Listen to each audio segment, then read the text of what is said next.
Bismillah ar-Rahman ar-Rahim. Thank you, Mr. President. And let me just thank the Islamic Society of North America giving me this honor to speak on your, I believe, the 56th convention. I believe that this is a great platform, a platform through which we can raise the awareness of Islam amongst the most powerful country in the world, which is United States. And I think it's very important, and ISNA can play a great role. So I will talk about three aspects today. And in all three, I would like ISNA to play its part in spreading awareness. Number one, I do not believe that the Western society understands the love, affection, reverence we have for our Holy Prophet Muhammad, peace be upon him. And because they do not understand this, we have surprise in the Western societies when any person mocks or ridicules our Holy Prophet, and they see this reaction amongst the Muslims. They don't understand it because they do not view religion like we do. I have spent a lot of my time in England because I studied there and played professional cricket there.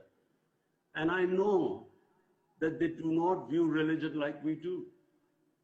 The way they talk about religion, the way they talk about even Jesus Christ, peace be upon him, they don't understand how Muslims love and respect their Prophet.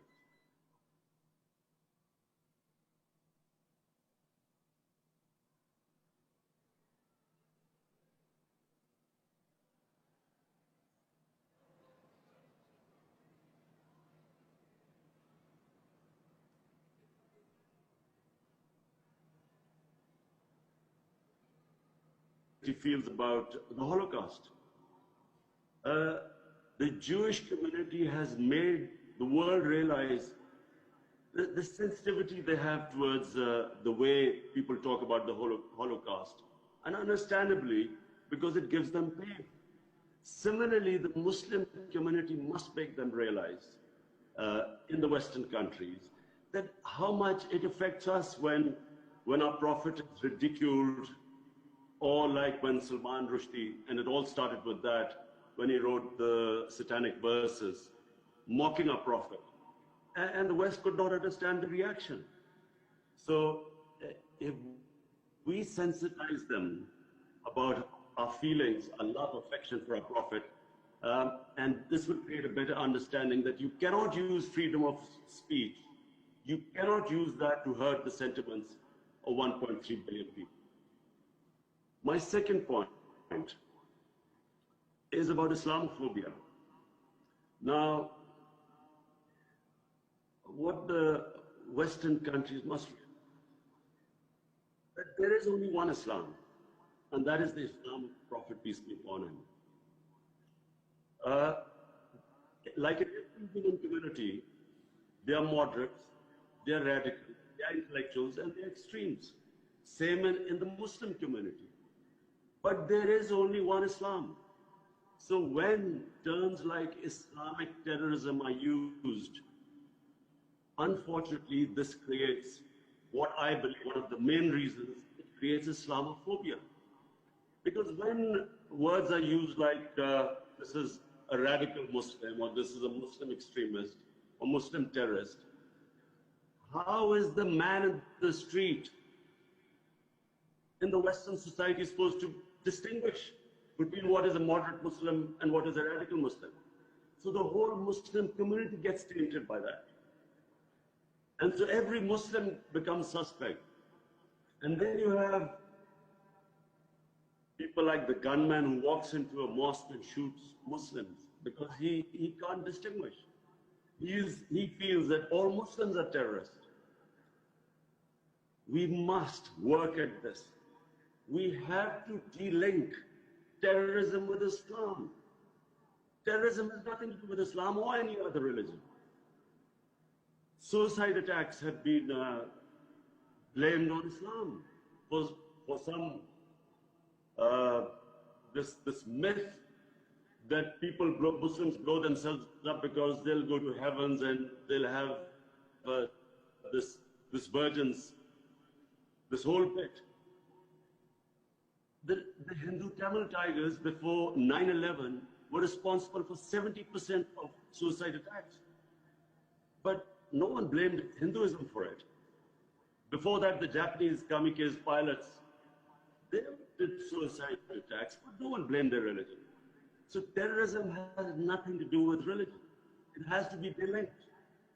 Terrorism, the roots of terrorism lie in politics. Religion, all religions, the fundamental things they preach are compassion and justice. All religions.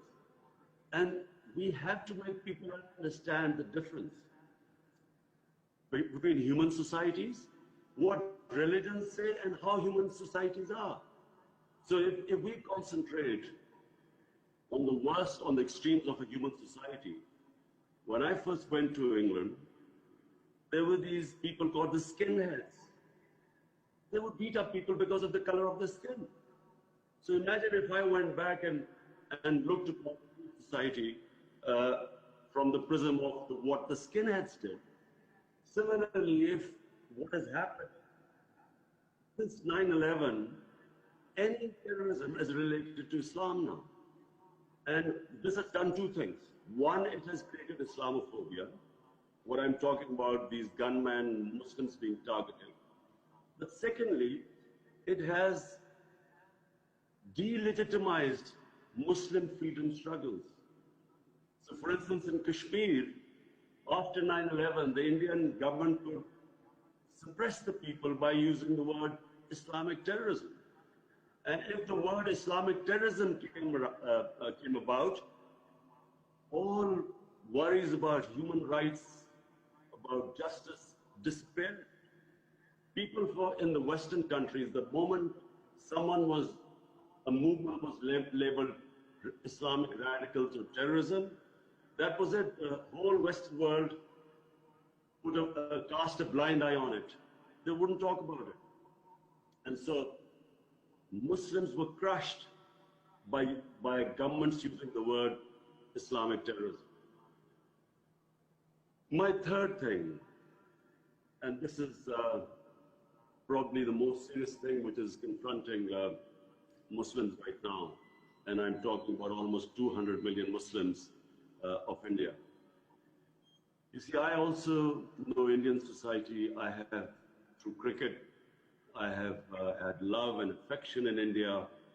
I know India, a lot of friendships in India.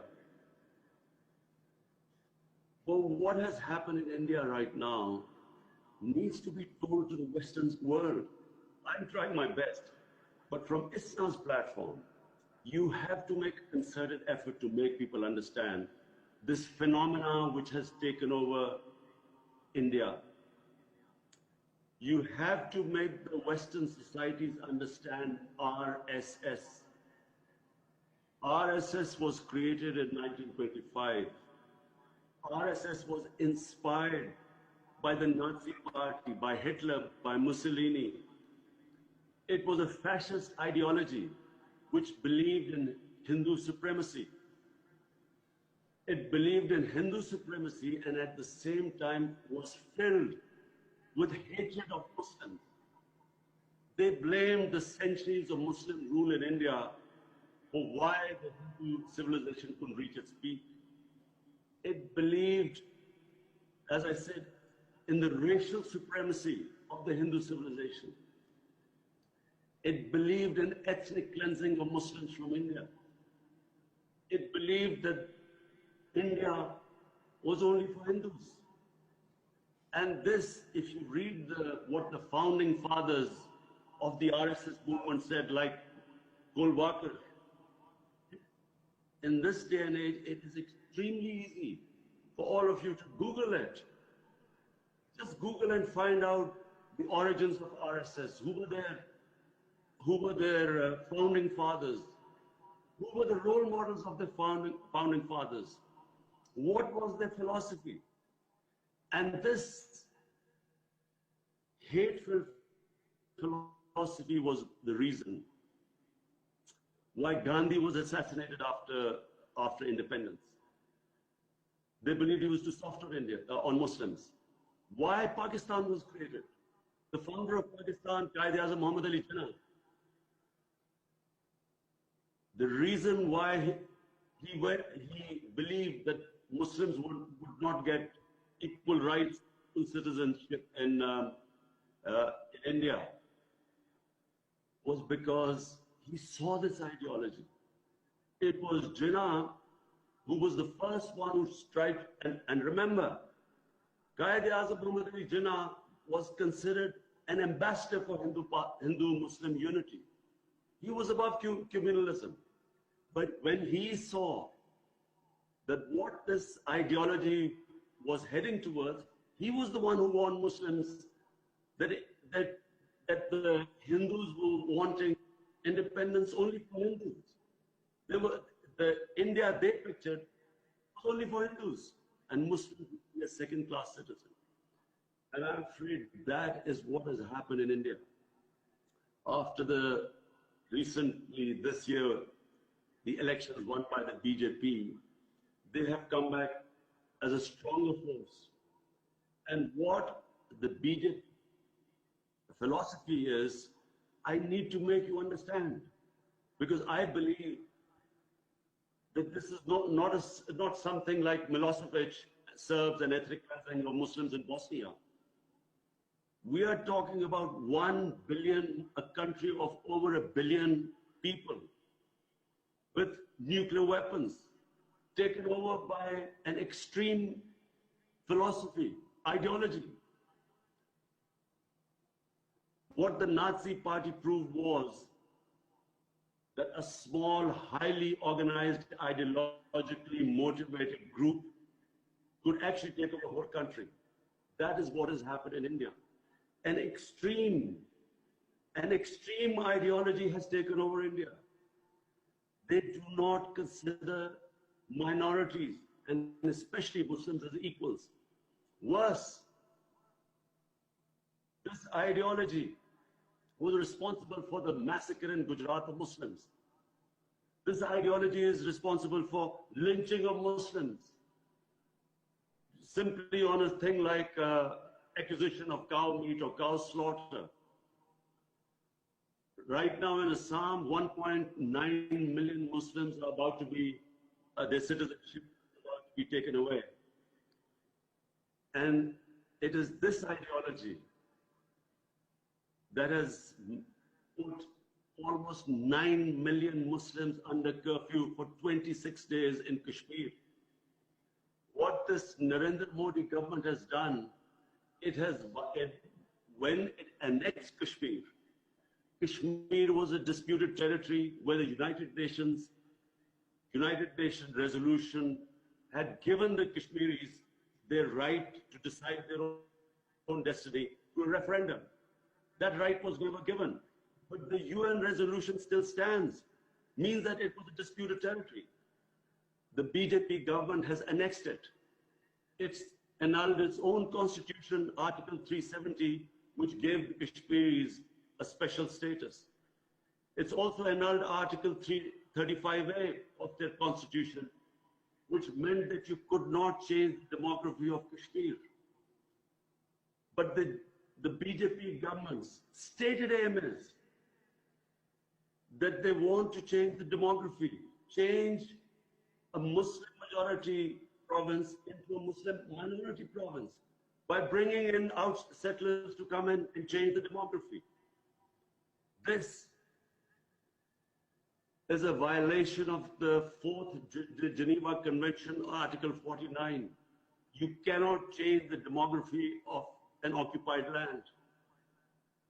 But worse than that, they have cast aside the Supreme Court of India's judgment. The Jammu and Kashmir High Court judgment.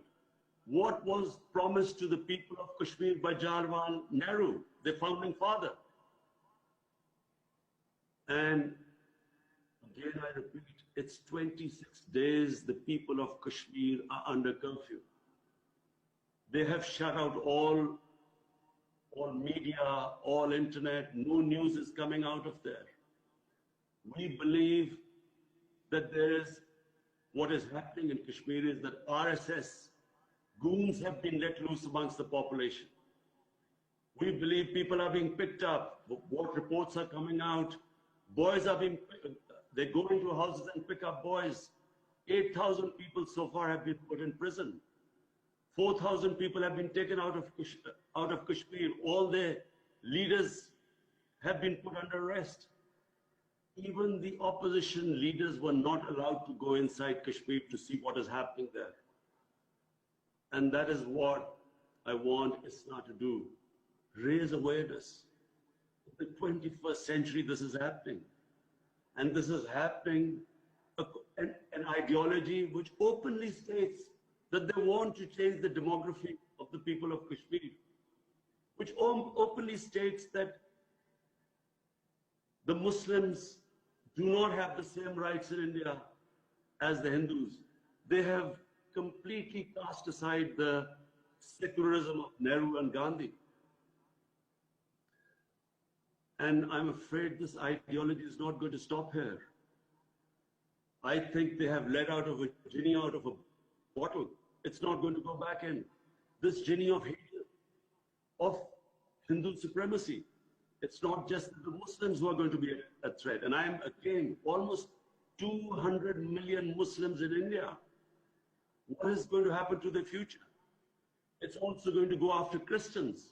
Already there have been attacks on the Christian churches.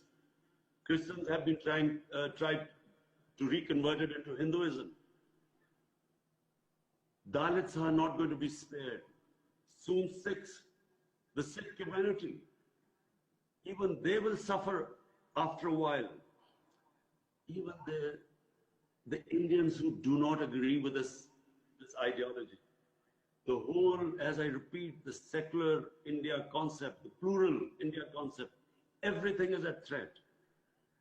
And Pakistan, we fear in Pakistan that we are not dealing with a rational government in India. As I repeat, an extreme ideology has taken over India. We believe, like it happened in February, when Indian soldiers were killed because a young 20-year-old boy got radicalized by the security forces. And remember, there are 900,000 security forces right now in Kashmir. 900,000. The human rights violations have been mentioned by the United Nations for the first time. So when a boy blew himself up, India blamed Pakistan.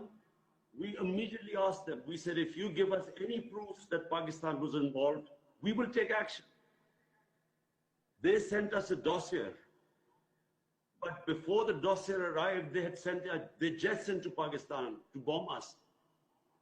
We feel that India will do this again to divert attention from what we fear will be bloodshed in Kashmir in order to oppress the people, subdue the people, kill their hunger for freedom, ethnically cleanse them, or change the demography. We believe that the sort of oppression they will do in Kashmir and already are doing, they will need to divert the world attention to Pakistan. And we believe that as they did in February, they will do some sort of an action, an attack in Pakistan. But now we're talking about two nuclear-armed countries face to face. So the consequences, this is no longer something like Rwanda or like Bosnia. We are talking, again, I repeat, 1 billion people, a country of 1 billion people with nuclear arms, with a mad ideology facing Pakistan. What will happen once this, if a similar sort of attack happens, Pakistan will retaliate? We, again, I repeat, and two nuclear armed countries face to face. That is why it is important for ISNA to play its role. I have asked the OICU to play its role. I'm going to raise this in the United Nations General Assembly. But you, as the largest Muslim body in North America, has a very important responsibility. You must make people aware of what is going on in India. This image of India so far of a land of peace, a land of gurus, of karma, a land where, of plural secular values, it is no longer that India anymore. The previous Home Minister of India, which was the Congress Home Minister, his public statement that in the RSS camps, terrorists are being trained. There are 4 million members of RSS. They are very similar to the Hitler brown shirts who went around terrorizing people. Judges, media, opposition, minorities. This is what is happening in India right now. Any opposition to this RSS ideology is squashed. So therefore, in conclusion, after repeating what I feel is your role, I would also like you to tell the world, what is the difference? I keep telling the world, what is the difference? In Medina, Riyasat, what was the sunnat of their holy prophet? How did the prophet treat the minorities? There was the constitution of Medina. There was the written covenant with St. Catherine's Church, which I believe still exists, where the prophet said that we will protect your places of worship till the day of judgment. The Holy Quran saying there's no coercion in religion. You can't force people into religion. We have a responsibility in the Quran to respect sacred entities of other religions. The famous incident of Hazrat Ali as Khalifa, as the head of state of Medina, he loses a case against a Jewish citizen. The court did not accept the testimony, apparently, the son of Hazrat Ali. Even now, you cannot picture this in the Western society where a minority wins a case against the head of state. But that shows that the status of minorities was equal. They were equal citizens, equal rights. And what is happening in India is the opposite. There was a case of Imran Khan, this Muslim, apparently they accused him that he was transporting cattle. He was murdered, lynched in the middle of the city, in front of everyone. The court just let off all the 6 people who were responsible, who everyone saw killing this man. This is what is happening in India right now. Even the courts are scared to give judgment against this RSS ideology. Hence, I conclude, the responsibility of ISNA is great. You should raise this awareness. You should raise your voices. You should approach your members of Congress, senators, make them understand what's happening. Meanwhile, I'm trying my best, as I've spoken to the head of states of Muslim countries. I made them understand that what we are dealing, I repeat, is an ideology. You can't reason with this. In India, and I repeat, India is at threat. All the people, intellectuals who oppose this, and I know India. People in India who are intelligent, educated, who believed in the Gandhi and Nehru secular values, do not agree with it. But there's an atmosphere of fear in India, especially after BJP won its second election. I again thank you very much for giving me this platform. I feel it's a great honor, and I wish that ISNA goes and plays its role of spreading awareness, making people understand Islam, and then try to de-link all this. I'm sad to say that Majority of the people do not understand Islam in the West, but there's a tiny minority which deliberately tries to portray Islam in this light, linking it with terrorism. And I do hope that you will, and I believe you will be able to eventually make people understand what is Islam and all the propaganda against it. Thank you very much.